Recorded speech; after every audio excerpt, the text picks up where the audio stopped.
তাইমিয়া ইনি হচ্ছেন আহলে হাদিসদের লিডার, আহলে হাদিসদের লিডার। এমন কোনো আহলে হাদিস নাই, লামাযহাবি নাই, ইনাকে মানেন না। এবং ওয়াহাবি, দেবন্দি সকলে মানেন আল্লামা ইবনে তাইমিয়াকে, শুধু মানেন না, বিরাট মাপের একটা মুহাদ্দিস মনে করেন, বিরাট মাপের মুহাদ্দিস মনে করেন। তো আল্লামা ইবনে তাইমিয়া তানার কিতাবের নাম হচ্ছে আস-সারিমুল মাসলুল। এই কিতাবের নাম এবং এই কিতাবে একটা অধ্যায়, একটা বাব, একটা পরিচ্ছেদ উনি কায়েম করেছেন কি, মান আযা রাসূলা ফাকাত আযা আল্লাহ। যারা নবী পাককে কষ্ট দিল তারা আল্লাহ তাবারক তাআলাকে কষ্ট দিল। এটা কি? এটা হচ্ছে ওনার অধ্যায়, ওই কিতাব যেই আস-সারিমুল মাসলুল, এই কিতাবের অধ্যায় হচ্ছে এই, যারা নবী পাককে কষ্ট দিল তারা আল্লাহকে কষ্ট দিল। এই অধ্যায় লেখার পর, এই অধ্যায় কায়েম করার পর উনি একটা ফতোয়া দিচ্ছেন, বিস্তারিত আলোচনা করেছেন। এই আয়াত পাকটাকে নিয়ে উনি বিস্তারিত আলোচনা করেছেন। তার সারিমুল মাসলুল কিতাব হচ্ছে,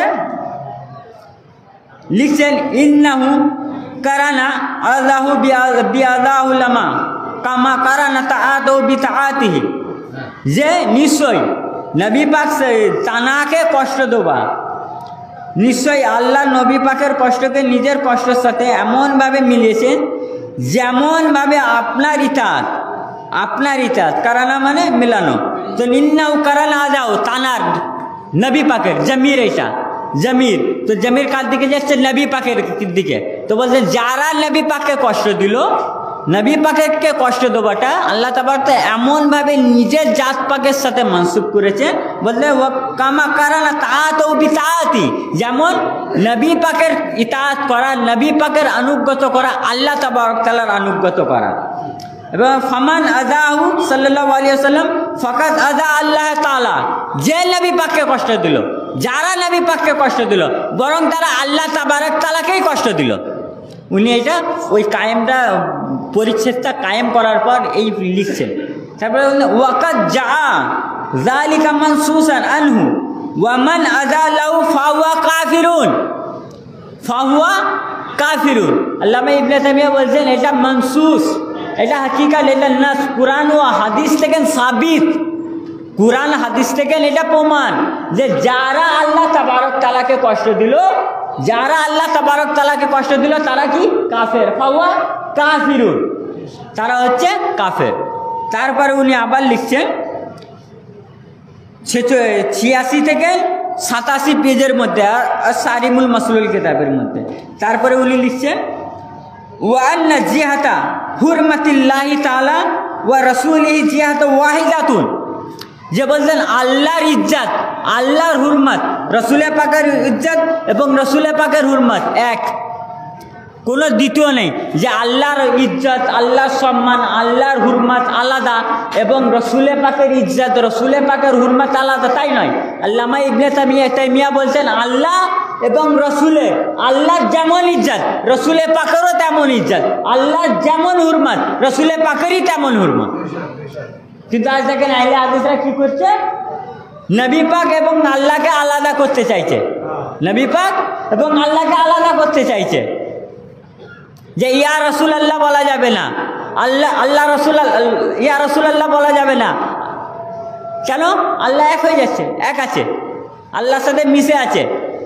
ওরা এইভাবে আলাদা করতে চাইছে। কিন্তু তাদের গুরু আল্লামা ইবনে তাইমিয়া বলছে যে আল্লাহর হুরমত যা, রসুলের হুরমত তাই। আল্লাহর হুরমত যা, রসুলের হুরমত তাই। আল্লাহর ইজ্জত যা, নবীর ইজ্জত তাই। তো ইবনে তাইমিয়া এক করছেন আর তানার সাগরিদ, তানাকে মাননা আল্লাহ, নবী এবং আল্লাহকে আলাদা করছে। এরা কেমন? নিজের গুরুকেই মানে না, যাকে গুরু মানে, যাকে হেড মানে তাকেই মানে না। সে এক করছে, আল্লাহ এবং আল্লাহর রসুলকে এক করছে, এরা আলাদা করছে। তারপরে দেখেন আল্লামা ইবনে তাইমিয়া বলছে ওয়াহিদাতুন ফামান আযার রাসূলা ফাকাদ আযা আল্লাহ তাআলা, যারা নবী পাককে কষ্ট দিল তারা আল্লাহ তাবারক তাআলাকে কষ্ট দিল। আবার উনি বলছেন ওয়া মান তাআতাহু ফাকাদ আতা আল্লাহ, যারা নবী পাকের ইতাআত করলো, যারা নবী পাকের আনুগত্য করলো তারা আল্লাহ তাবারক তাআলার আনুগত্য করলো। লিআন্নাল উম্মতি লা ইয়াসিলুনা মা বাইনাহুম ওয়া বাইনা রাব্বিহিম ইল্লা বিওয়াসিতাতির রাসূল। বলছে যে নিশ্চয় এই উম্মত, কেননা এই উম্মত নবী পাকের জরিয়া ছাড়া, নবী পাকের ওসিলা ছাড়া নিজের রবের কাছে পৌঁছাতে পারে না। কে বলছেন? আল্লামা ইবনে তাইমিয়া বলছেন যে নিশ্চয় এই উম্মত, কেননা এই উম্মত আল্লাহর কাছে পৌঁছাতে পারবে না। কার দ্বারায়? নবীর ওসিলা ছাড়া, নবীর ওসিলা ছাড়া, নবী পাকের জরিয়া ছাড়া। কে বলছে? আল্লামা তাইমিয়া। কিন্তু তানার মানিয়ালা হাদিসে কি বলে?